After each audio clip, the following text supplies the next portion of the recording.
세상을 어떻게 보느냐, 나를 어떻게 보느냐, 하느님을 어떻게 보느냐에 따라서 삶은 달라질 수밖에 없죠. 관이라고 합니다. 볼 관자를 써서 나는 보이는 대로 세상을 살아가죠. 어떤 사람은 어려움 속에서도 희망을 봅니다. 어떤 사람은 편안함 속에서도 절망을 보죠. 눈앞에 펼쳐진 상황 자체보다 그 안에서 무엇을 보느냐, 숨겨진 것이 사람의 삶을 좌우하곤 합니다. 여러분들은 어떠십니까? 살아가면서 삶 안에서 희망을 보십니까? 아니면 절망을 보십니까? 대답하지 않으셔도 돼요. 내가 어떻게 보느냐가 굉장히 중요하기 때문에 신앙도 마찬가지입니다. 세상을 어떻게 보느냐, 하느님을 어떻게 보느냐, 나를 어떻게 보느냐에 따라서 삶은 달라질 수밖에 없죠. 그냥 어렴풋하게 하느님 믿으면 내가 바라는 것이 이루어지겠지, 그것이 아니라 인간은 흐름 안에서 보는 대로 세상을 살아갈 수밖에 없다. 그러니 세상을 제대로 봐야 되고 하느님을 제대로 봐야 되고 나를 제대로 봐야 합니다. 그것이 바로 신앙이라는 거죠. 아무리 믿어도 바뀌지 않는다, 변하지 않는다. 그렇다면 그것은 보는 것이 잘못되었기 때문입니다. 알 건 알아야 돼요. 너무나 세세하게 알 필요는 없지만 그래도 알아야 되지 않습니까? 세상이란 무엇인가? 우리는 세상을 살면서 행복을 추구합니다. 돈을 벌고 열심히 일해서 성공하기를 바라고 그러면서 행복하기를 추구하죠. 하지만 어쩔 수 없이 세상이라는 것은 영원하지 않습니다. 세상에 나오면 언젠가는 가야 한다는 거죠. 그것을 볼 수 있어야 합니다. 내가 믿고 의지하는 하느님은 어떤 분이신지 알아야 한다는 거죠. 그리고 나는 어떤 존재인지 어떤 상태인지를 알아야 합니다. 이 세 가지를 잘 알면 삶은 더 행복해질 수밖에 없고요. 더 많은 것들을 깨달을 수밖에 없습니다. 세상은 광야와도 같습니다. 인생이라는 것이 그래요. 세상을 열심히 살아가지만 결국 나중에 남는 것은 별로 없죠. 아무리 돈이 많고 아무리 환경이 좋다고 할지라도 인간은요, 살아가면서 약해질 수밖에 없습니다. 몸도 약해지고 마음도 약해지고 정신도 약해진다. 어디론가 가지만 결국 끝은 비참할 수밖에 없다는 것이죠. 광야는 죽음이 도살인 곳. 그래서 인간의 삶이라는 것은 살아가면 살아갈수록 상실되고 힘들게 느껴질지도 몰라요. 그런데 하느님께서 인간을 사랑하십니다. 광야에 놓인 인간, 힘든 인생을 살아가는 인간을 죽음이 아닌 삶으로 이끌기 위해서 그분이 광야에 오십니다. 그분이 바로 예수 그리스도이신 거죠. 예수님께서는 광야로 나가십니다. 40주야를 사탄에게 유혹을 받으시죠. 이것을 우리가 잘 이해해야 돼요. 왜 광야로 가셨을까? 광야라는 장소는 인생이라고 했습니다. 이스라엘 백성들도 광야에서 40년을 헤맸죠. 어디에 들어가기 위해서? 가나안 땅에 들어가기 위해서. 가나안은 어떤 곳이었습니까? 가나안 땅은 어떤 위치에 있다? 이게 중요한 것이 아니라 하느님께서 약속하신 젖과 꿀이 흐르는 땅이다. 비옥한 땅이고 행복하고 풍족하고 하느님께서 주시는 땅이다. 그런데 이스라엘 백성들은 40년 동안 들어가질 못하죠. 이집트부터 가나안까지 너무나 멀어서? 그렇지 않습니다. 아주 가까워요. 그런데도 40년 동안 들어가지 못한 것은 그들이 준비되지 않았기 때문입니다. 안타깝게도 처음에 길을 떠난 사람들은 두 사람만 빼고 여호수아하고 또 한 사람이 누구일까요? 어머나 세상에, 이르심은 아니되옵니다. 집에 가서 찾아보세요. 제가 한 50번은 이야기했습니다. 1세대 모세도 못 들어갑니다. 왜? 하느님을 신뢰하지 못했기 때문에. 아니 모세는 하느님 믿지 않았습니까? 믿었죠. 그러나 신뢰한다는 것은 행동이 따라야 한다는 겁니다. 하느님을 온전히 신뢰하지 못했기 때문에 당당하지 못하고 오히려 백성들의 눈치를 보았다는 거죠. 그래서 모세도 들어가지 못합니다. 아론도 들어가지 못해요. 너무 안타깝죠. 그러나 하느님을 믿고 의지했던 여호수아와 또 한 사람, 이 사람은 들어가고요. 나머지 후손들이 들어갑니다. 이것이 인생이에요. 참으로 힘듭니다. 예수님께서 그 광야로 나가십니다. 40년이 아닌 40주야를, 이것은 연결되어 있죠. 인간이 스스로의 힘으로 하나님의 땅으로 들어가지 못하니 이제 하느님께서 인간이 되셔서 우리 대신 그것을 다시 하시는 겁니다. 회복이라고 하죠. 그때 등장하는 존재가 있습니다. 이 존재가 문제예요. 누가 있죠? 사탄이 예수님께 와서 예수님을 유혹합니다. 이스라엘 백성들이 광야에서 하나님을 신뢰하지 못했던 이유는 무엇일까요? 여기에도 사탄의 유혹이 있었겠죠? 아니, 있었습니다. 그들은 그 유혹을 이겨내지 못했어요. 그래서 들어가지 못합니다. 이제 예수님께서는 사탄의 유혹을 받으십니다. 아니, 어떻게 예수님께서 사탄의 유혹을 받으십니까? 예수님은 사탄을 쫓아내시는 분인데 우리가 알아야 할 것이 또 있습니다. 예수님은 하느님이셨지만 인간이셨다는 거죠. 다른 인간들을 힘들게 하는 사탄을 볼 때면 예수님께서는 거침없이 한 말씀으로 쫓아내십니다. 그런데 지금 예수님께서는 광야에서 사탄의 유혹을 받으십니다. 그분께는 분명히 사탄을 이겨낼 힘이 있으세요. 그런데 왜 사탄을 한 번에 쫓아내지 않으셨을까요? 여기에는 숨겨진 것이 있습니다. 예수님께서 세상에 왜 오셨는지가 밝혀지고 있다는 거죠. 이제 우리는 분명히 압니다. 광야라는 것은 인간의 삶을 의미한다. 결국 죽음이 도사리고 있다. 인간은 죽음을 향해서 나아갈 수밖에 없다.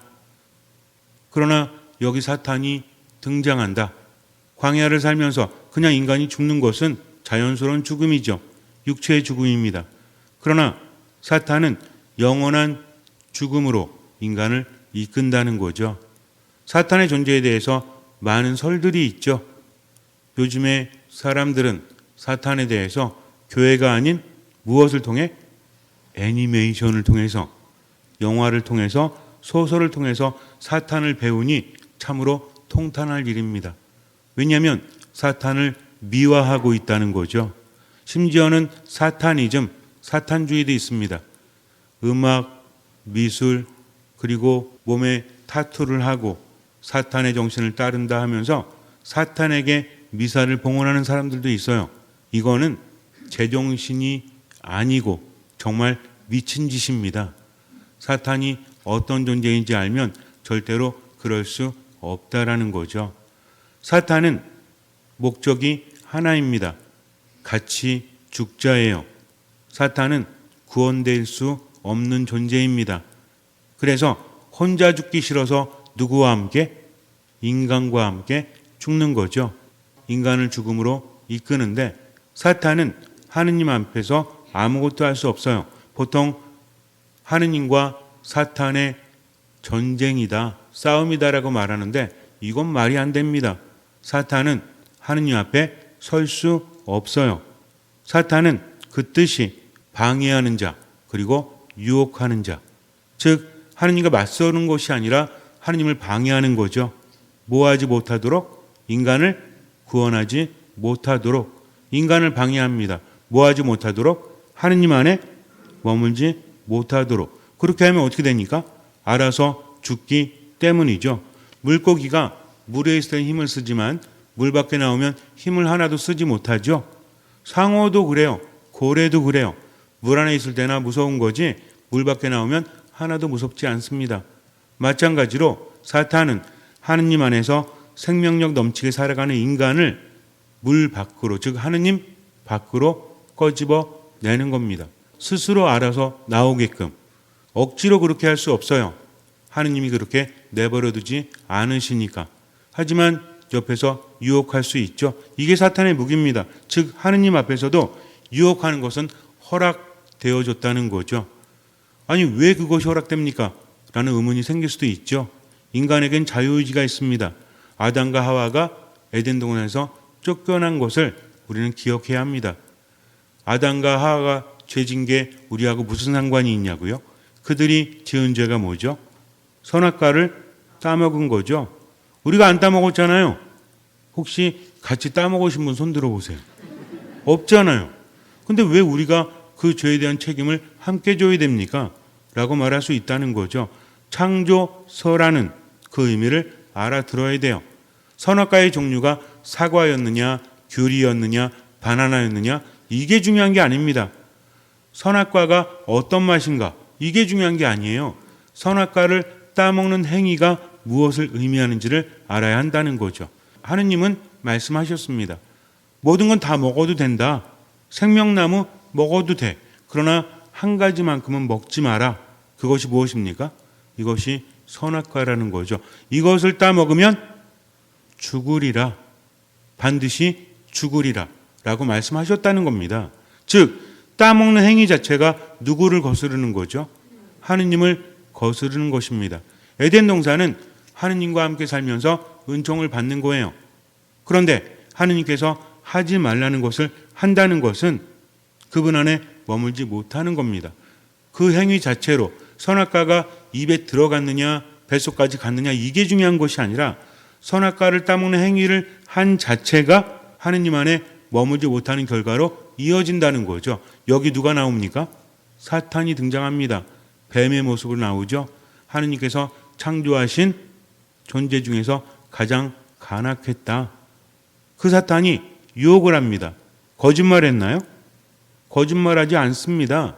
하와에게 아주 달콤하게 유혹을 하는데 먹어도 안 죽어. 하느님과 같아져서 선과 악을 구분하게 되니까 하느님께서 따먹지 말라고 하신 거야.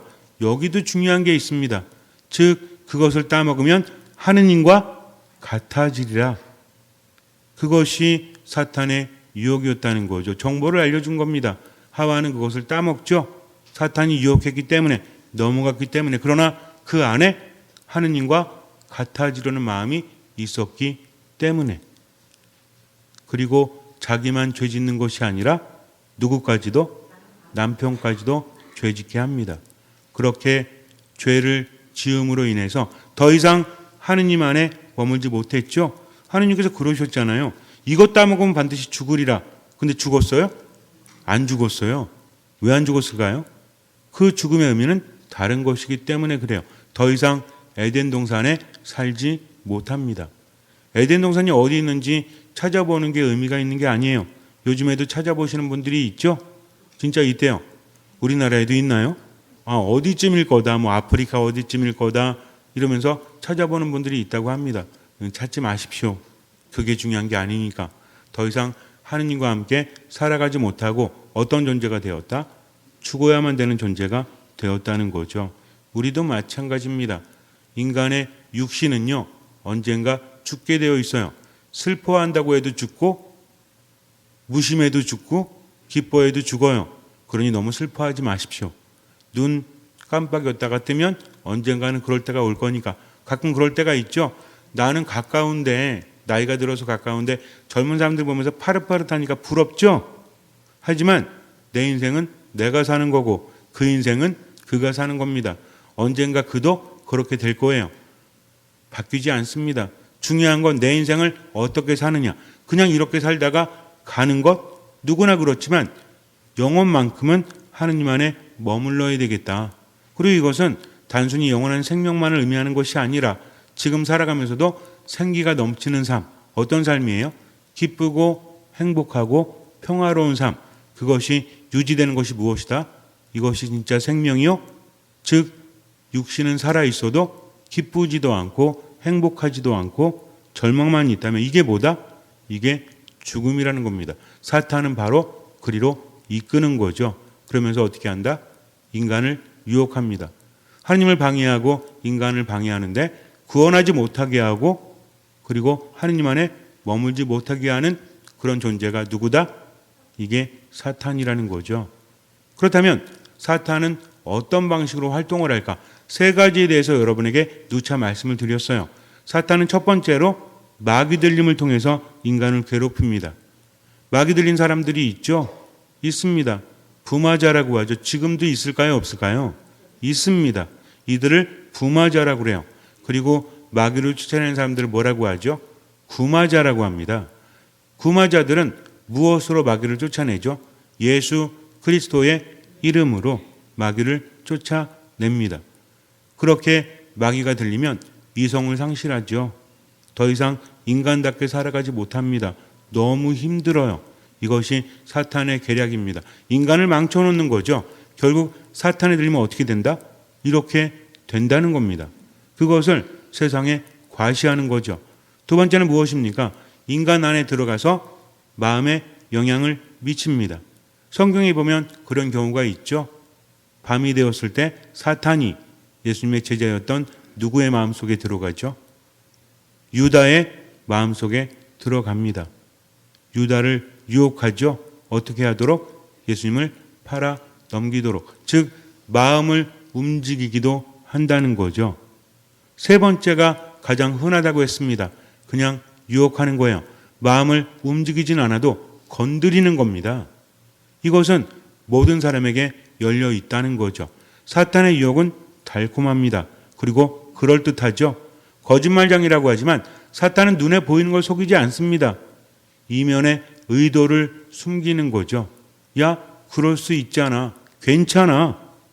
그래도 돼. 너만 그래? 너 그러다가 병된다 하면서 우리 마음을 건드려서 점점 하느님으로부터 멀어지도록. 중요한 건 이겁니다. 뭐뭐 하기 때문에 그럴 수밖에 없다. 이게 중요한 게 아니라 내가 하는 행동들이 하느님을 거스른다면, 그분의 뜻을 따르지 않는다면 어찌됐든 무엇이다? 하느님 안에 머물지 못하고 뭐를 짓는 거다? 죄를 짓는 거라는 거죠. 우리는 핑계를 대요 자꾸. 이럴 수밖에 없었어. 야, 인간이 다 그렇지. 그런 핑계는 아무런 의미가 없다라는 거죠. 이것이 무엇인지 목적을 알아야 되는데 요즘에는 사탄에 대한 분류도 아주 잘 되어 있습니다.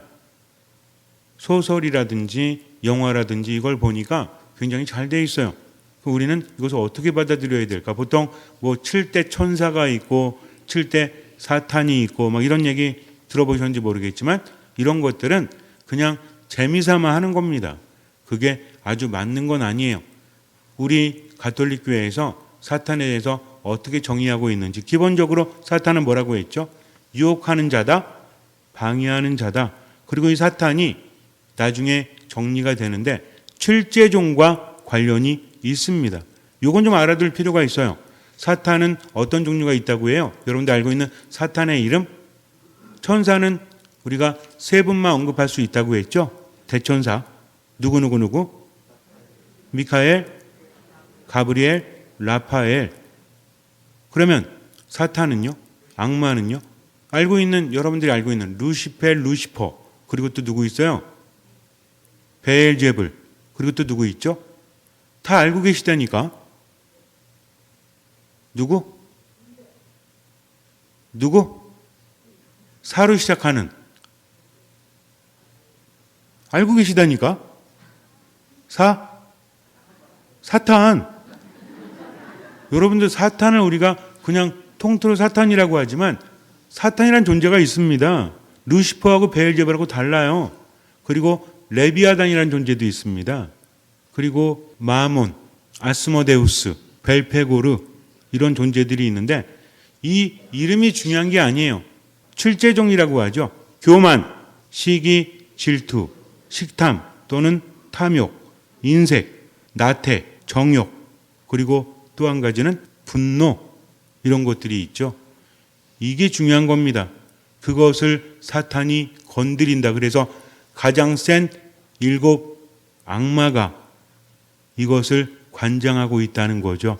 우리 마음속에 이것을 건드립니다. 이게 문제예요. 이걸 묵상해 봐야 합니다. 칠죄종이라고 하죠. 씨앗과도 같은 겁니다. 이것이 커지게 되면 죄가 돼요. 그래서 하느님으로부터 멀어지고 죽음으로 갈 수밖에 없으니 삶이 어떨까요? 우울합니다. 삶이 화가 납니다. 짜증납니다. 살아있는 게 아니라는 거죠. 요거를 명심해야 돼요. 그런데 여기에서 몇 가지만 알아두자고요. 일단 죄의 근본이 되는 7제종 중에서 으뜸이 교만입니다. 교만은 뭐예요? 나 잘났어.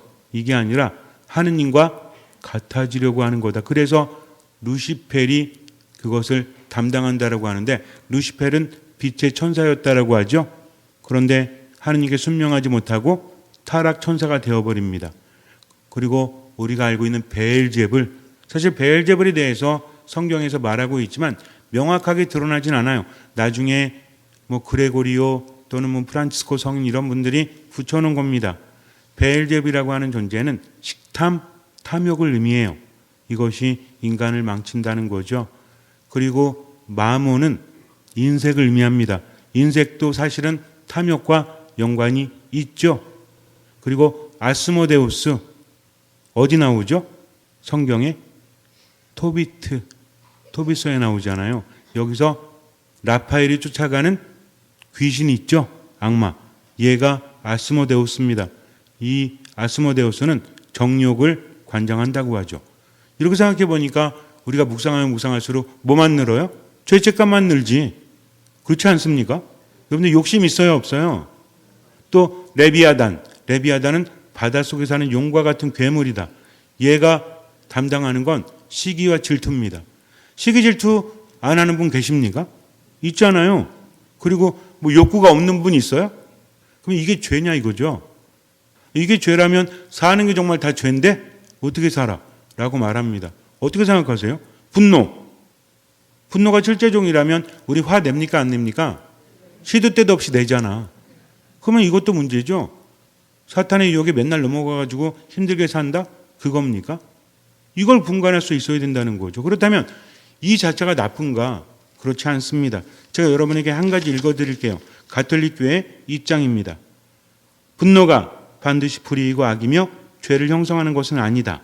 한 개인이나 집단의 분노는 자신의 가치가 상대방에게 침해당했을 경우 이를 회복하려 할 때, 혹은 오류나 악이 고의로 범하여지는 경우 이에 대항하는 양심의 반작용으로 일어나는 것으로, 분노가 개인적이거나 집단적인 이기주의의 발로가 아니고 의로움을 지향하는 한에서 정당하다. 예컨대 예수 그리스도는 선한 목자이지만 성전을 더럽힌 장사꾼과 환전상들에게는 의로운 분노로 의로운 종화를 시켰던 것이다. 이러한 분노는 불의를 용서하지 못하는 건전한 마음에서 일어나는 의분에 해당했을 때 정의를 회복하는 원동력이 되는 것이다. 즉 분노 자체가 나쁜 것이 아니라 이것이 올바르다면 그것은 옳은 거죠. 이것을 무엇으로 판단한다? 양심으로 판단할 수 있다는 거죠. 왜 화를 내고 있는지, 무엇이 옳은지 알아야 한다는 겁니다. 욕구도 마찬가지죠. 욕구 자체가 없다면 인간이 번성할 수 없죠. 그러나 문제는 무엇입니까? 이제 중요합니다. 우리 안에 있을 때는 가능성이에요. 그게 나쁘지 않습니다. 이게 나오는 거죠. 어떻게? 강압적으로, 이기적으로 나오는 겁니다. 내 욕심 부리는 거, 열심히 일하는 거 상관없어요. 그런데 돈 벌기 위해서 다른 사람을 짓밟는 것, 다른 사람을 생각하지 않는 것, 이것은 죄라는 거죠. 이런 욕구들을 누가 건드리는 거예요? 사탄이 건드립니다. 야, 어차피 돈 버는데 세상에 안 속인 사람이 어디 있어? 조금 괜찮아. 이러면서 점점 사람을 속이게 만들죠. 그렇지 않습니까? 강제로 다른 사람을 추행하거나, 이것도 뭐예요? 자기의 욕구를 채우기 위해서 다른 사람을 짓밟는 거 아닙니까? 이렇게 만든다는 거죠. 욕구 자체가 나쁜 것이 아니라 사탄은 충동질합니다. 누구 중심으로 살아가라고? 자기 중심으로 살아가라고. 이게 문제라는 거죠. 그래서 죄라는 것은 안에 있는 것들이 밖으로 나와서 구체화될 때 그것이 죄가 된다. 간단하게 말하자면 무엇이 없다면? 사랑이 없다면 죄가 되는 겁니다. 왜? 사랑이 뭐기 때문에? 이제는 말씀하시오죠. 제가 이거 2주 전인가 여러분에게 계속 말씀드렸죠.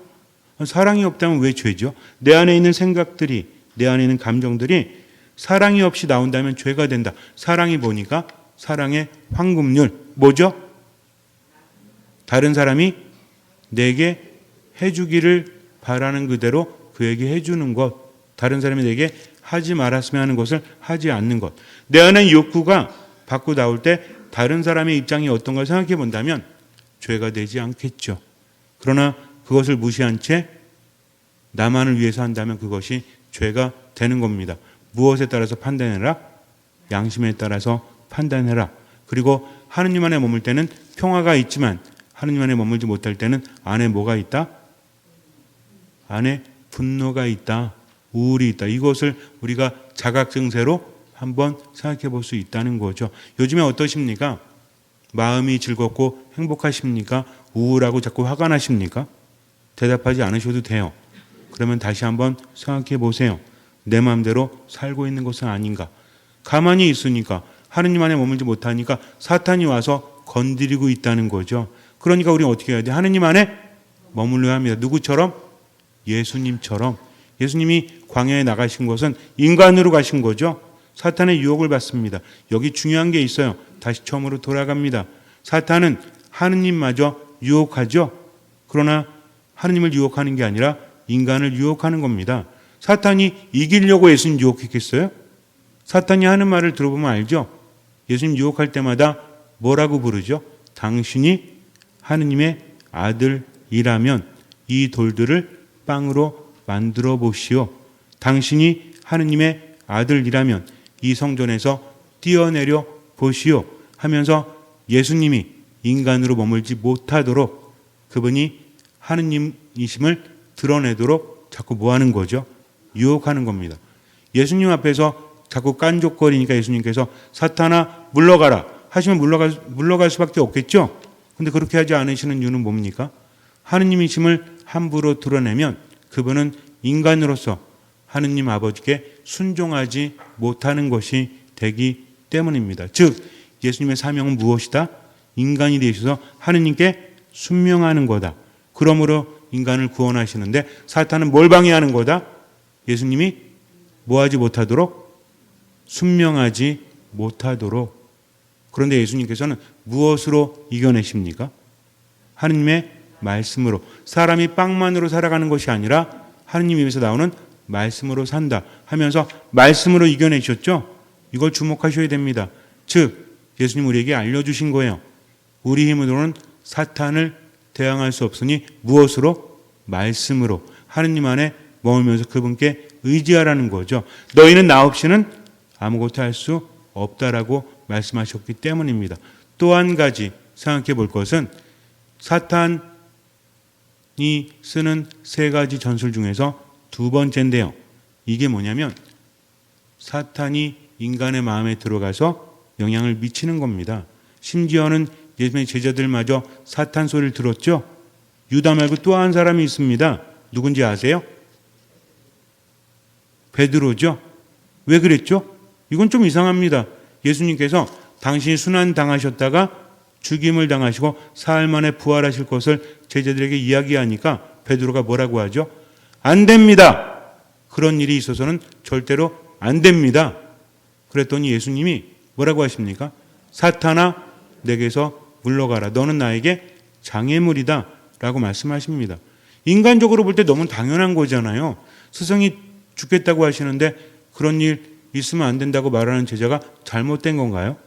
근데 그것이 누구의 뜻이 아니었기 때문에 하나님의 뜻이 아니었기 때문에 예수님도 그러고 싶죠. 그렇게 제자가 말했을 때 마음이 혹할 수밖에 없는 거죠. 그러나 그것이 하나님의 뜻이 아닙니다. 그래서 사탄이라고 하는 거예요. 왜? 예수님께 장애물이 되기 때문에. 근데 예수님께서 이때 말씀하신 것을 우리가 묵상해 볼 필요가 있어요.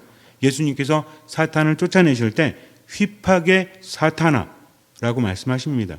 그리스어인데요. 사탄아 물러가라 이겁니다. 그런데 예수님께서 베드로에게 말씀하실 땐 좀 달라요. 휘파게 오피소무 사탄아 이렇게 말합니다. 말이 조금 더 들어갔죠? 이건 뭐냐면 처음에 휘파게 사탄아는 사탄아 내게서 물러가라 이겁니다. 그런데 오피소무가 들어가면 내 뒤로 물러가라. 좀 달라요. 무슨 얘기입니까? 너가 지금 사탄에게 마음을 빼앗기고 있는데 지금 어디로 가라? 내 뒤로 가서 누구를 따라라? 내 뒤를 따라라. 즉 사탄은 뭐하지 못하도록? 하느님을 따르지 못하도록, 예수님을 따르지 못하도록. 우리가 삶이 힘들고 괴롭고 내 양심에 비추어서 자꾸만 내 안에 있는 욕구들이 사탄의 유혹에 따라서 안 좋은 곳으로 빠져듦을 느낄 때 뭘 해야 됩니까? 멈추고 기도하고 어떤 마음으로? 듣는 마음으로 그분의 뒤로 가야 한다는 거죠. 사순시기가 시작이 되었습니다.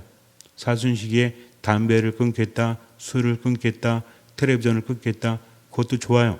그러나 근본적으로 세상을 어떻게 보는지, 하나님을 어떻게 보는지, 나를 어떻게 보는지 생각하지 않는다면 별 의미 없습니다. 그냥 혼자 참는 거지 신앙적인 의미가 별로 없다는 거죠. 사탄이 어떤 존재인지 알고 있다면, 무엇을 건드린지 안다면 우린 누구에게? 하느님께 의탁해야 한다는 거죠. 잠시 눈을 감으세요. 사탄은 죽음으로 이끕니다. 심각합니다. 인간의 마음을 광야로 만들죠. 너무나 힘들게 합니다. 살아있어도 살아있지 못하게, 생기가 떨어지게 합니다. 절망 속으로 이끕니다. 우울과 분노로 점점 망가뜨리죠. 그럴 때 하느님 안에 머물러야 합니다. 예수님 바라보십시오. 그분이 사탄을 이기셨습니다. 걱정하지 말고 그분을 따라가십시오. 미사, 말씀 기도 안에 듣는 마음으로 머물고 무엇을 하든지 간에 사랑이 없다면 멈추십시오. 기도하며 도움을 청하십시오. 그리고 사랑을 담아 말하고 행동하십시오. 주님께서는 그 믿음을 보시고 우리 삶에 놀라운 기적을 일으켜 주실 것입니다. 아멘.